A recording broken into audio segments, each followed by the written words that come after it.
Балканските војни не само му нанесоа пустош и разурнување на македонската земја и дојде до присилно распарчување на Македонија меѓу трите млади империалистички држави на Балканот, а со основањето и на албанската држава и како четврта поделба, туку со еден однапред промишлен и организиран план, сите три империалистички држави преку своите војски и администрација спроведува и еден присилно емигрирање и денационализирање на македонците во освоените територии. А со Версајскиот мировен договор беше направена уште една мала корекција на картата на Македонија.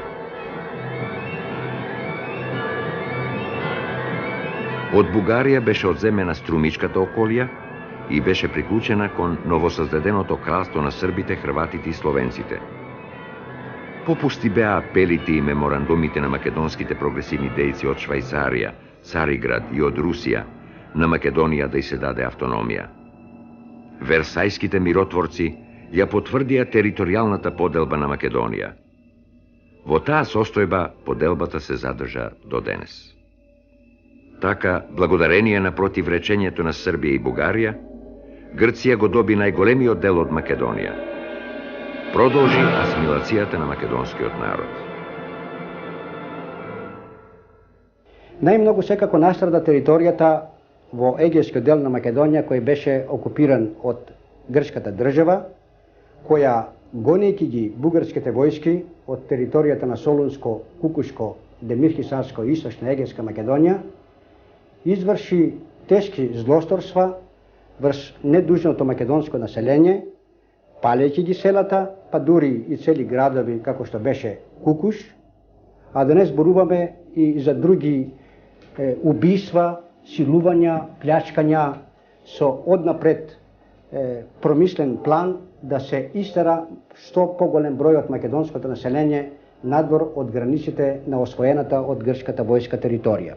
Слични злосторства беа извршени од страна на српската војска во вардарскиот дел на Македонија при гонењето на бугарската војска, а недужни остана и бугарите кои извршија исто така злосторства врз македонското население и врз другите народности кои живееа во територијата во која тие ја окупирале. По завршувањето на Првата светска војна во 1918 година, со Версајскиот мировен договор од 1919 година, Вардарскиот дел од Македонија влегол во рамките на новоформираната држава, кралство на србите, хрватите и словенците. Овој дел од државата и покрај сите донесени уредби, закони, кои што требало да бидат во правец на регулирање на внатрешната безбедност и средување на состојбите во државата, сепак долги години во поред представувал извор на нестабилност во новоформираното кралство.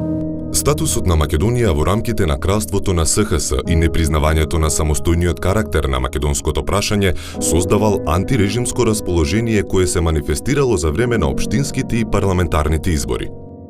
Законските акти на кралството на СХС не дозволувале создавање на автохтона македонска политичка партија, освен партијата Джемиет, која била формирана на верска основа и заради тоа поголемиот дел од македонското гласачко тело се ориентирало кон лево ориентираната КПЈ и другите помали политички партии. Новата држава формирала пред се режимски партии кои што биле во правец на засврстувањето на власта на оваа држава во Вардарскиот дел на Македонија. Такви партии биле Радикалната партија, Демократската партија и единствената партија која што имала корени и била автохтона, меѓу другото и од теренот на Македонија, тоа е муслиманската партија Джемиет, која што ги офаќала гласовите и на албанците и на турците муслимани кои што живееле на територијата на Вардарска Македонија.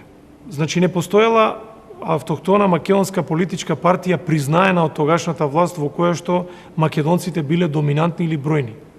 Всушност, кралството на СХС овој дел од државата со законски акти и уредби го прогласило за Јужна Србија, односно со тек на времето го прогласила за Вардарска бановина. Фактички македонците не биле признаени како националност. Тоа значи дека и во политичкиот живот на македонците не им се дозволувало да создадат политичка партија која што ќе има автохтона автохтони македонски начела. Крупните граѓански партии од српскиот политички блок во вардарскиот дел од Македонија единствено имале поддршка кај просрпски определените поединци кои имале политичка моќ и биле подкрепени од властите во Београд. Во предвечерието на изборите за Уставотворно собрание во 1920 година, ВМРО, како една од најмоќните македонски организации, започнала да води агитација кај македонскиот народ.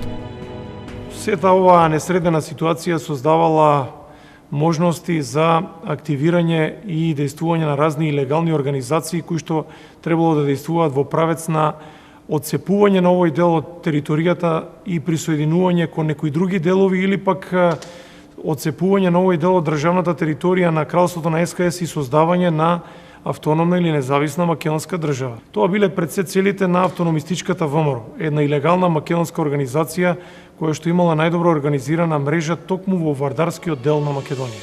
Во тој правец, ВМРО го засилила своето дејствување и агитација пред општинските избори во август 1920 година. Тодор Александров, од името на ЦК на ВМРО, ги повикал македонците од Вардарска Македонија на изборите да гласаат за листата на Комунистичката партија, која како политичка сила имала делумно разбирање за статусот на Македонија и македонското прашање во кралството на СХС. Поради ваквите политички ставови на КПЈ по однос на македонското прашање, ВМРО се обидувала да оствари предизборна соработка и на локално ниво со КПЈ. Во една таква ситуација, колку толку прифатлива за македонците била единствено Комунистичката партија на Југославија. Комунистичката партија на Југославија во тој почетен период од создавањето на кралството на СКС била легална, не била ставена надвор од законот. Всушност властите не ни размислувале и на крај памет не им доаѓало дека комунистите можат да станат влијателен политички фактор во таа држава. Затоа 1920 година КПЈ имала своји кандидатски листи и на општинските и на парламентарните избори. Општинските избори се одржале летото 1920, додека парламентарните избори биле во ноември 1920 година. Во втората половина на 1920 година и самиот Тодор Александров се вклучил во агитацијата меѓу македонското население во Вардарскиот дел од Македонија. Од страна на Тодор Александров како овластен представник за преговори со велешката организација на КП бил испратен Никола Гулев, синот на војводата Питу Гули. Веќе формираната со организацијска мрежа и легална организација ВМРО на Тодор Александров и Александар Протогеров агитирала кај македонскиот народ да гласаат за кандидатските листи на Комунистичката партија на Југославија. Можеби од политичка гледна точка тоа изгледа чудно, затоа што ВМРО била организација со десничарска провиненција, а Комунистичката партија на Југославија била левичарска партија. Но Тодор Александров бил прагматичар по определување, затоа сметал дека во една ваква ситуација кога политичкото милје било такво какво што било, помалото зло за кое што македонците можеле да гласат биле југословенските комунисти, односно листите на Комунистичката партија на Југославија. Но целта на Тодор Александров била подолгорочна. Тој сметал дека во една ваква евентуална ситуација, ако комунистите би добиле пратеници во Народната скупштина на кралството на СКС и ако тие се македонци по националност, со тек на време тие требало да оформат посебна македонска парламентарна група која што требало да се одвои од листата на Комунистичката партија на Југославија и да действува независно во Народната скупштина на кралството на СКС. Навистина еден смел план кој што го имал Александров. Велешките комунисти ги слушале барањата на Гулев и воглавно не се согласиле со условите за соработка представени од ВМРО. Интересно е што комунистите ја одбивале ваквата соработка поради различната политичка провиненција. Тие во ниту еден случај не дозволиле на листите да бидат истакнати луѓе блиски до внатрешната македонска револуционерна организација. Дури во една таква ситуација, Тодор Александров во 1920 година се обратил со писмо, со едно окружно писмо до поголемиот дел од македонците во Вардарскиот дел на Македонија, отворено да ги поддржат кандидатските листи на Комунистичката партија на Југославија на парламентарните избори. Имено македонците беа кандидирани на кандидатските листи на српските граѓански политички партии, чиј терен на действување беше Вардарска Македонија, а во 1920 година тие беа кандидирани и на кандидатската листа на Комунистичката партија на Југославија. Но тоа не значило дека Тодор Александров и ВМРО не преговарале и со другите политички фактори во кралството на СХС. Такви преговори биле водени дури и со Радикалната партија, и со Демократската партија, во еден известен случај и со Републиканската партија на Јаша Продановиќ. Тодор Александров како прагматичар сметал дека може нешто да издействува во тие преговори, па да ги насочи евентуално симпатизерите на ВМРО да гласаат дури за овие режимски политички партии во кралството на СХС. Но преговорите не оделе толку гладко. Главната препирка, така да кажеме, главниот камен на сопнување било како српските режимски партии да го проголтаат тој голем залак и да им ветат на гласачите создавање на некаков степен на автономија. Откако пропаднале овие преговори за соработка, раководството на ВМРО ги повикало гласачите во Македонија да гласаат за кандидатската листа на КПЈ, што во голем степен и се случило, освен во Штипско и Велешко, каде еден дел од членството на македонската организација ја поддржувало кандидатската листа на Републиканската партија на Јаша Продановиќ. Меѓутоа, најголеми успеси политичката активност во Велес ќе достигне, односно огранокот на КПЈ во Велес ќе постигне за време на општинските и парламентарните избори од 1920 година. Тогаш велишаники имаат можност, значи огранокот на КПЈ ќе има можност да кандидира своја листа за која што ќе се гласа. И на овие избори од 22 август, значи оваа листа ќе победи и на тој начин и Велес ќе го доби името Црвена комуна. И покрај тоа што ќе екзистира оваа народна власт, комунистичка власт, доста краток временски период, само 8 месеци, сепак то народот ќе ја доближи она слика како би изгледала народната власт во нормални услови, покрај тоа што имаше многу попречување од самата српска власт. Интересен е фактот и податокот што дури 1/3 од вкупниот број на пратеници на Комунистичката партија на Југославија во Народната скупштина бил избран токму од територијата на Вардарска Македонија. Тоа значи дека комунистите имале голема поддршка. По изборите, откако листата на КПЈ добила 16 мандати од Македонија, власта започнала со апсење на македонци за кои се сомневала дека се членови на ВМРО и дека воделе агитациона активност во полза на комунистите. Треба да се напомене дека Комунистичката партија на Југославија со донесувањето на закон на обзнаната кон крајот на декември 1920 година беше забранета и од тогаш таа делува во илегалност. Она што е значено и треба да се истакне дека според националната припадност во сите институции и органите на власта во периодот меѓу двете светски војни најдоминантни беа србите, па според тоа тие беа доминантни и во југословенскиот парламент. Тоа всушност се објаснуваше со нивната идеологија дека го бранат југословенскиот единствен унитаризам. ВМРО се обидувала да действува по легален пат и за време на парламентарните избори за Народното собрание на кралството на СХС во март 1923 година. Раководството на организацијата се обидело да состави заедничка листа со муслиманската партија Джемијет и со Републиканската партија. Разговорите за предизборна соработка со овие политички партии биле неуспешни. Во една таква ситуација, македонците на следните избори во 1923 година, па и на тамошните избори, морале да гласаат фактички по собствено убедување, иако и тука влијанието на организацијата ВМРО на Тодор Александров било големо. Имајќи го искуството со изборите од 1920 година, Тодор Александров решил да ја смени тактиката и со таен циркулар до раководителите на окрузите и околиските војводи во Македонија под српска власт од 8 февруари 1923 година дал нови инструкции за политичко действување во кои меѓу другото се истакнувало: се поништува циркуларот број 354 од 25 јануари 1923 година и им се дозволува на членови на симпатизери на организацијата во секој округ да кандидираат на листите на српските партии, дури и на листите на радикалите и демократите, добри, честни и смели местни родолюбци, но под услов: штом ќе се отвори собранието, избраните македонски пратеници да се откажат од партиите на чии листи се избрани и да се прогласат за посебна македонска парламентарна група. Кои од избраните нема да го исполнат овој услов, ќе бидат казнети со смрт од организацијата. И ваквата мерка на раководството на ВМРО не помогнала во Народната скупштина да се формира посебна македонска парламентарна група. ВМРО остварила соработка со српските режимски партии и склучила договор за соработка со представникот на радикалната партија Мита Димитриевиќ. Соработката од страна на ВМРО ја склучил кочанскиот војвода Панчо Михајлов. Врз основа на договорот, ВМРО се обврзувала да ја поддржи кандидатската листа на Димитриевиќ на предстојните избори, за возврат на што српскиот политичар требало да ги застапува интересите на македонците во Народното собрание на Кралството на СХС. Последниот дел од договорот тешко дека можел да биде остварен, затоа што мала била веројатноста српски режимски политичар да застапува еден народ во Триемното кралство, чие што постоење било негирано токму од политичката партија на која и припаѓал Димитриевиќ. Меѓутоа, раководствата на српските граѓански политички партии настојуваа во текот на изборните циклуси за парламентарните избори се повеќе да го намалуваат бројот на македонските политички представници.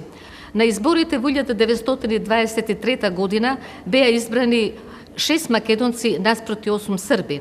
На изборите во 1925 година беа избрани 4 македонци наспроти 17 срби, а веќе на изборите во 27 година бројот на македонските пратеници беше 20 наспроти 20 срби. Слична беше состојбата и со изборите спроведени во 1931, 1935 и 1938 година. Ако се погледнат и извештаите на самите службеници што ги даваат за Македонија, ќе се види дека кај населението постои, особено кај младите, отпор кон српскиот јазик, дека има постојано настојување за да се држи настава на македонски јазик. Имено за да се на некој начин оттежни ситуацијата, кралството спроведува политика или за намалување на степенот на дел од гимназиите на пониско ниво, од полна гимназија, не сам на нижа гимназија, некои школи се укинуваат, па има и високи школи, има обид дури да се затвори филозофскиот факултет во Скопје, меѓутоа тоа не се успева. Во наредните години во Македонија започнале да се формираат движења и организации кои остварувале предизборна соработка со опозиционите партии во Кралството Југославија. Главното јадро на овие организации биле македонските студенти и интелектуалци.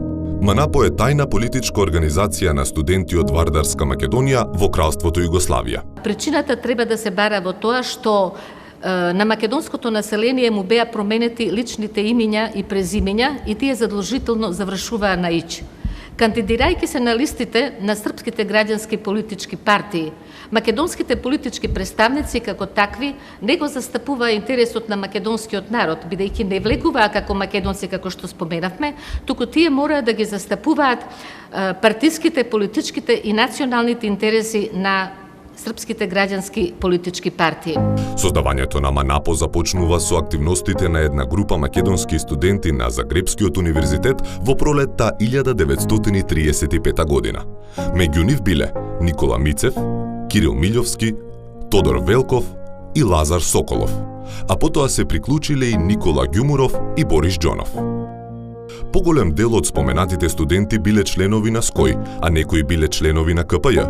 Потоа во МАНАПО делувале и некои личности кои пред тоа биле членови на ВМРО Обединета. Оваа група прибрала околу себе поширок круг на македонци заинтересирани за политичките состојби и решавањето на македонското прашање. Споменатата група студенти на Загребскиот универзитет покренале активност за формирање на културно-просветно друштво на македонците во Загреб. Иницијативниот состанок бил одржан на 13 октомври и било договорено да се одржи основачко собрание. Основачкото собрание на културно-просветното друштво, кој го крстиле Вардар, е одржано на 29 октомври на Универзитетот во Загреб. Основачкото собрание на културно-просветното друштво Вардар е одржано на 29 октомври во Загреб. На него се усвоени правилата на ова друштво.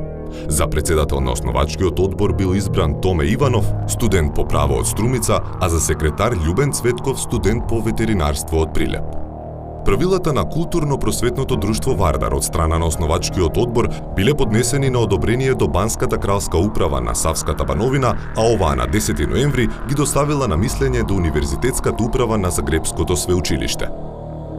Откако добиле позитивен одговор, односно Универзитетската управа со посебен документ дала согласност за основање на културно-просветното друштво на македонските студенти на Загребскиот универзитет, друштвото било потврдено и формално.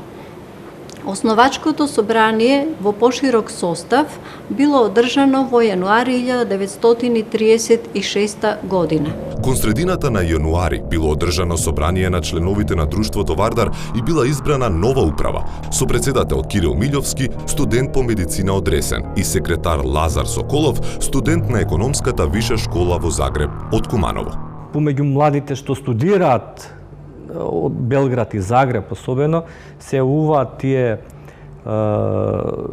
напредни идеи, односно обид да се издействува, да се признае посебноста на македонците.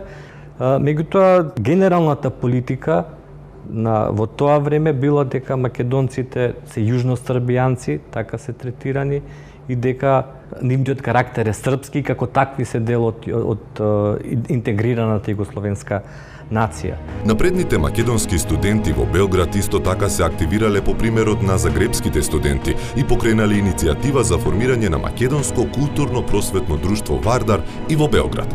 Иницијативата ја покренал Страшо Пинџур, студент по право од село Ваташа, Кавадаречко, а во непосредна соработка со Кузман Јосифовски и други македонски студенти. Тие во текот на април 1936 година ги изработиле правата на друштвото Вардар во Белград, кои биле исти со тие на друштвото Вардар во Загреб, но прилагодени на условите на Белградскиот универзитет. И од ова универзитетско тело правилата биле поддржани на 5 јуни 1936 година. И во Македонија тие имале доста активности, организирале собири, организирале концерти, организирале предавања, што исто давало голем придонес во афирмацијата на нивните идејно-политички определби, поттикнување на македонската борба за самостојност и одржување на македонскиот дух. Дејноста на друштвото Вардар на двата спомнати универзитети се одвивала главно во две насоки. Под еден, преку друштвото се организирале манифестации со национално, културно, просветен и политички карактер, со што ги запознавале студентите од двата универзитети и пошироко со македонскиот бит, со македонската национална култура, со македонската историја и со целите на македонската национално-ослободителна борба. Под два, овие активни студенти во текот на летниот распуст исто така ја укажувале потребата да се продолжи организираната национално-ослободителна борба на македонскиот народ против владеачкиот реакционен режим и воопшто против ширењето на фашизмот, а за слобода на печатот, здружувањето и воопшто за демократизација на Кралството Југославија. МАНАПО во своите активности во изборните години, особено во 1935 кога се одржувале парламентарните избори, на изборите 36-та, парламентарните избори од 38 година, се обидувала да најде начин за наоѓање на свое место во таа предизборна слика во Кралството Југославија. Идејните основи и принципите на МАНАПО биле формулирани и изнесени во еден програмски документ, политичка декларација, издадена пролетта 1936 година од македонските студенти на Загребскиот и на Белградскиот универзитет, што подоцна послужило како база за изработка на идејно-политичката платформа на МАНАПО. Подоцна, на 28 август 1936 година, со еден поширок состанок во Охрид, таа била дооформена и дефинитивно усвоена. Во неа, меѓу другото, се нагласувало следното. Македонскиот народ има право на слободен национален живот во рамките на една Југословенска федерација. Ова барање станува остварливо само со борбата за ликвидација на монархо-фашистичката диктатура и хегемонија и со воспоставување на најширока демократија. Затоа македонскиот народ ќе се бори заедно со другите народи и напредни сили во Југославија за ослободување на политичките затвореници, за слободата на зборот, за говорот и печатот, за укинување на сите антидемократски закони. Македонскиот народ бара да се воспостава демократски односи и да се склучи договор за пријателство со СССР. Се бара недолжно распишување на слободни парламентарни избори со тајно гласање. МАНАПО го третира само македонското прашање во Вардарскиот дел и се залага по демократски пат за признавање на македонската национална посебност, за афирмација на македонската нација, за еднаквост во Југословенската федерација, за еднаков третман со сите други партиципиенти во Југословенската федерација. Но воглавном македонците како националност не биле признаени и затоа не им било дозволувано ниту да формираат автохтона политичка партија која потекнува од територијата на Вардарска Македонија. Во политичкиот живот тука биле присутни покрај владеачката ЈРЗ и српските опозициони партии и две групи граѓански политичари. Во едната од нив биле припадници на поранешната младинска македонска тајна револуционерна организација ММТРО. Најистакнати активисти меѓу нив биле Димитар Ѓузелов, Димитар Чкартов, Тома Кленков, Спиро Китинчев и други. Другата група биле демократски настроени личности од одделни градови од Вардарскиот дел на Македонија, кои биле представници на ситно собственичките слоеви, занаетчии, тутунопроизводители, трговци и друго. Меѓу нив најпознати биле Кочо Ванов, Ѓорги Гарев, но најчуено и најпознато од сите имења од овие граѓански политичари демократски определени е името на прилепчанецот Методија Андонов, кој го нарекувале Ченто. Иако не успева да се издигне до степен на народен фронт на антифашистичкото движење, МАНАПО со општо демократските принципи врз чија основа се формира, со своја желба да прерасне во фронт на народната слобода, кој ќе ги обединува силите против диктатурата, реакцијата и фашизмот, остава можност за влегување во него и на личности од ВМРО. Учесниците во ММТРО и МАНАПО се обиделе да остварат контакти со работка со нив и со другата спомената група граѓански политичари. Поради неможноста да се излезе со посебна изборна листа на македонци, поради политичката состојба, поради изборните закони и правила, припадниците на МАНАПО воделе преговори со опозиционите партии, со Сдружениот опозиционен блок, значи преговори биле водени и во Скопје, исто така биле водени преговори и со водачите на политичките партии и во Белград и во Загреб. Затоа МАНАПО преку македонските студенти на Загребскиот и на Белградскиот универзитет прави обиди да преговара со водачите на здружената опозиција во Скопје во името на образување на заеднички народен фронт. Исто така прави обиди да преговара со левицата на земјоделската партија на Драголјуб Јанковиќ, а оди и на разговори со водачот на Хрватската селска партија Владко Мачек. Но ниту една од опозиционите партии не ја прифаќа платформата на МАНАПО. Најмногу барањето за признавање на посебна македонска нација и за нејзина равноправност во рамките на југословенската држава. Сепак, интересите на политичките партии биле поголеми да се освои што поголем дел во парламентот и во 1937 година се доаѓа и до акциони спогодби, особено во преговорите со Демократската партија на Љуба Давидовиќ. Прашањето преку кои политички партии да се истапува било особено актуелно пред парламентарните избори 1938 година, кога МАНАПО учествува заедно со здружената опозиција и најмногу со Народната земјоделска партија на Драголјуб Јовановиќ. Во почетокот на 1938 година, во просториите на Земјоделската партија, бил одржан состанок помеѓу представниците на македонските студенти Тошо Арсов од Штип, Страшо Пинџур од Неготино, Љубен Цветков од Прилеп од Белградскиот универзитет, Киро Милјовски од Битола и Тошо Велков од Кавадарци од Загребскиот универзитет, со Јован Јовановиќ и Милан Гавриловиќ. На состанокот македонските студенти го изнеле својот став по македонското национално прашање и за заедничкиот настап против фашистичката опасност. Nein, meine Kameraden, wir stehen fest zusammen für unser Deutschland.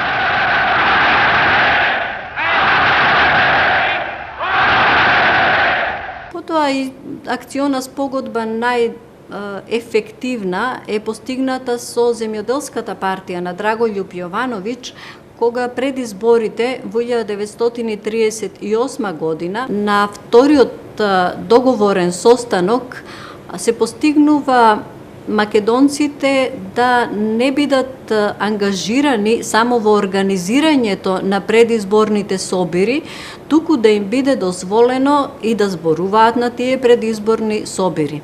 Во предизборните активности на партијата, значи на тие предизборни собири, зборувале македонци во Велес, во Битола зборувал Јосиф Јосифовски, во Охрид зборувал Петре Пирузе и во некои други градови. И овие говори, држани од страна на македонците на македонски јазик, биле многу значајни и за самата Демократска партија, заради тоа што тие се претвориле во општ протест против режимот и тоа се одразило во изборните резултати. Довербата што ја покажале граѓаните кон македонците, поддржувачи на опозицијата, се покажала и во изборните резултати на овие парламентарни избори во 1938 година. Но тоа не го изменило односот на граѓанските опозициони партии кон МАНАПО и кон македонското национално прашање. Состојбата, значи во Македонија во тој период останува со многу лоша социјално-економска положба, каде што репресалиите, притисоците на чиновниците, на полицискиот апарат, на оние вклучени во образовниот процес биле многу големи. Воведувањето на некои постојани даноци, немањето доволно финансирање, или вложување ниту во инфраструктурата, а уште помалце да зборуваме за некакво потикнување на производство аграрно, а да не зборуваме за индустријско. Значи, тоа било многу ниско ниво, што довело до истоштување на народот воопшто и нормално во таква ситуација свртеност е најмногу кон оваа прилика најмногу ја користат, уште не ќе споминам, лево ориентираните. Тајната или она што работи во легала политичка партија, тоа е КПЈ. Организацијата МАНАПО се распаѓа во 1938 година. Еден дел од незините членови се присоединувале кон КПЈ, меѓу кои си Лазар Соколов и Благоја Фотев.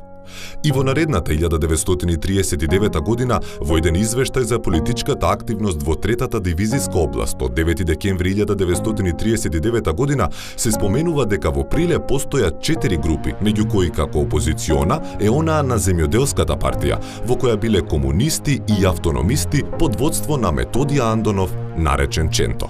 Генерално може да заклучиме дека во овој период целата енергија е насочена кон создавање или оној политички процес започнат на крајот на Првата светска војна, а тоа е создавање на југословенска нација, која што ќе биде монархија тогаш, под монархиско управување, и секако согласно сите оние противречности во целиот состав во целиот период на настојувањето за изградба до рушењето на власта ќе се покаже како недовршен, односно неуспешен проект. Настојувањата на македонското национално и ослободително движење да настапи на парламентарните избори во кралството на СХС, кралството Југославија, како самостоен политички субјект со сопствени кандидатски листи не можеле да бидат реализирани. Прво, поради општата политичка состојба во кралството и особено поради терористичкиот и национално поробувачки режим на управување, воспоставен во овој дел на Македонија. Второ, поради посебните услови пропишани во изборните закони за истакнување на кандидатски листи. Единствена можност за истакнување на кандидати на македонци постоела преку општо државните листи на постоечките политички партии. И поради тоа се одело со овие форми на дејствување, при што сепак се успевало да се изберат пратеници во Народното собрание кои се опозиционо настроени. Иако македонските политички представници во Белград беа малобројни и својата активност ја реализираа преку Народното собрание на Кралството на СХС Југославија, сепак тие оставија значајно место во историјата на македонскиот народ, бидејќи одиграа значајна улога во одбраната и признавањето на македонскиот национален идентитет и признавањето на македонската нација.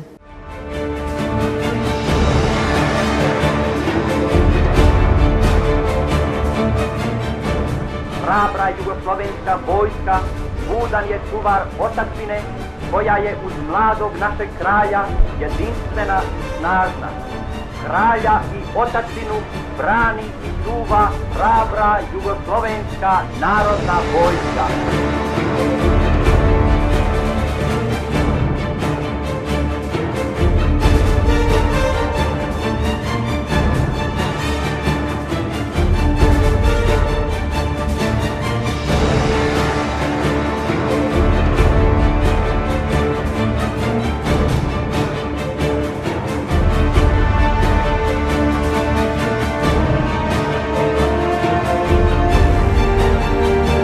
Dragi moji Jugosloveni, vama koji patite pod okrutom rukom surovih neprijatelja, odvojen telom od svoje mile otadžbine i od vas, ja sam srcem i dušom s vama i podnosim iste muke slušajući glas vaših patnji koji dopire svakodnevno do mene.